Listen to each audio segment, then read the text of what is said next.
안녕하세요. 한능검연구소 대표 윤철입니다. 67 한국사 능력검정시험 총평에 대해서 간단히 말씀드리도록 하겠습니다. 정치사가 32문제, 경제, 사회사가 각 한 문제가 출제되고 문화사가 11문제 출제가 됐습니다. 자, 그리고 선사 초기에 고대국가 합작구 10문제가 나오고요. 고려조선은 각각 9문제씩.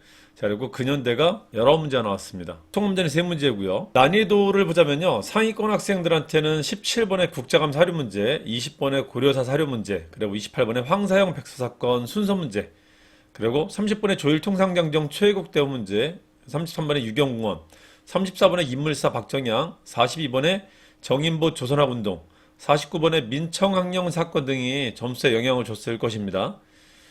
중위권 학생들은 이거 외에 21번의 유양소, 22번 인물 김종서, 26번 오군영 순서 문제, 31번 한성순보, 36번 헤이그 특사 순서, 그리고 41번의 천도교의 만세보, 44번의 인물사 여운형 문제, 48번의 통합문제에서 노비제도 변천 문제 등도 점수에 영향을 줬을 거라고 봅니다. 공시생들 유입을 의식해갖고 난도가 꾸준히 상승하고 있습니다. 특히 이번에 67의 난도가 많이 상승했습니다. 박스 지문에서 키워드 찾기가 점점 어려워지고 있고 선지도 헷갈리는 지문들이 좀 늘고 있습니다. 인물사 비중 역시 난도를 높이는 요인이 되고 있고요. 문화사 문제도 거저주는 문제들이 거의 지금 이제 없습니다. 기출 문제를 조금 소홀히 할수록 그 체감 난도는 점점 커질 거라고 보입니다.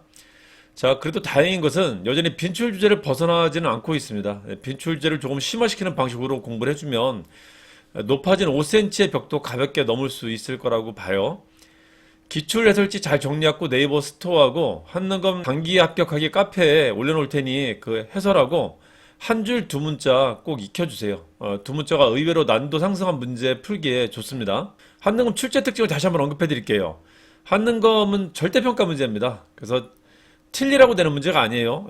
맞히라고 되는 문제, 맞히라고. 기본이 그렇습니다. 그래서 문제은행처럼 빈출 문제를 반복한다는 게 가장 기본적인 특징이에요. 한능검은 매회 약 40문제, 즉 1급 합격 점수 정도가 기존에 출제되었던 빈출 문제들이 조금씩 변형되었고 거의 그대로 출제가 됩니다. 빈출 문제를 잘 선별해갖고 풀어주세요. 그러면 시험장 가기 전에 40문제는 거저 먹고 가는 셈이 됩니다. 일단 시대별 출제 비중을 제가 아주 간략하게 소개를 한번 해드릴게요. 전근대는 대체로 30문제 미만에 60점 미만이 나옵니다. 근현대는 20문제 전후에 40점 전후가 나와요. 그리고 나머지 이제 통합 문제로 채워집니다. 이걸 쪼개서 보면은 고대, 고려, 조선이 각각 10문제 정도로 생각하면 됩니다. 20점씩 생각하면 되는데 구체적으로는 고대사가 10문제 전후가 나오고요. 고려사는 8문제 전후가 나오고 조선사는 10문제 전후가 나옵니다. 계한기가 7, 8문제가 나오고요. 일제가 이제 5, 6문제가 나오고 현대사가 4, 5문제가 나오는데 이게 요 근래 이제 변동이 좀 큽니다.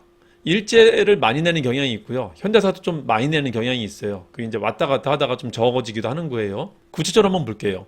전회차랑 비교해서 66회는 26문제 52점 나왔고요. 67회는 28문제 57점 나왔습니다. 증가했어요.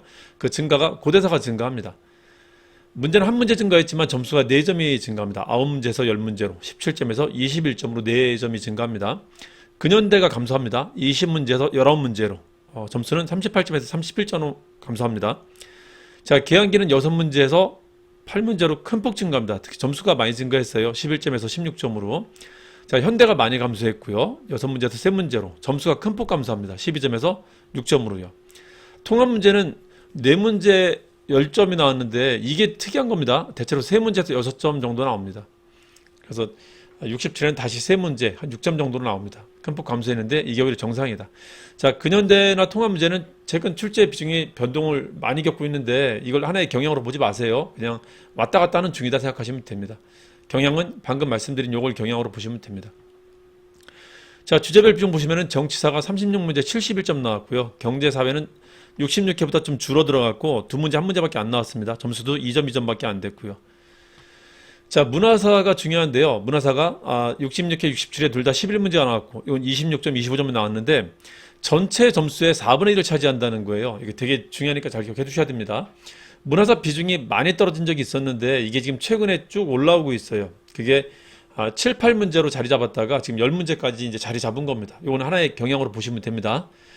한 번 또 떨어질 수도 있는데요. 7, 8문제 떨어질 수도 있는데 이게 한 10문제 정도 내는 게 경향이라는 걸 기억 좀 해주세요. 자, 문화사 문제 내에서 문화사 사진 문제 내는 게 2문제씩 꾸준히 나오고 있다는 것도 기억 좀 잘 해주시고요. 65회부터 67회까지 계속 그러고 있다. 우리 한능검연구소는 기출문제 중에 시험에 가장 자주 출제되는 빈출문제들을 모아서 항상 출제, 거의 항상 출제, 그리고 단순 빈출, 이 세 등급으로 구분해갖고 문제를 보관하고 있습니다. 20회부터 지금 67회까지 보관하고 있어요. 그리고 이를 스터디를 통해서 학생들한테 제공해주고 있습니다. 빈출문제 240제, 요거는 이제 단기 합격용 빈출문제 모음집입니다. 그리고 한국사 키워드 엔제, 요거는 문제은행식 기출선지 퀴즈 문제집이에요. 자, 그리고 이제 최근에 이제 곧 출간될 기출 500제, 문제 풀면서 암기가 저절로 되는 기출 문제집을 만들어서 수험생들 문제풀이 공부를 돕고 있습니다. 네이버 스토어 한능검연구소를 찾아주세요. 자, 시험 보신 적 고생 많으셨습니다. 자세한 해설 강의는 같이 업로드 해드릴 테니까는 해설 강의 참고해서 뭐가 문제가 있었고 뭐가 변했는지를 판단해 보시기 바랍니다. 자, 수고하셨습니다.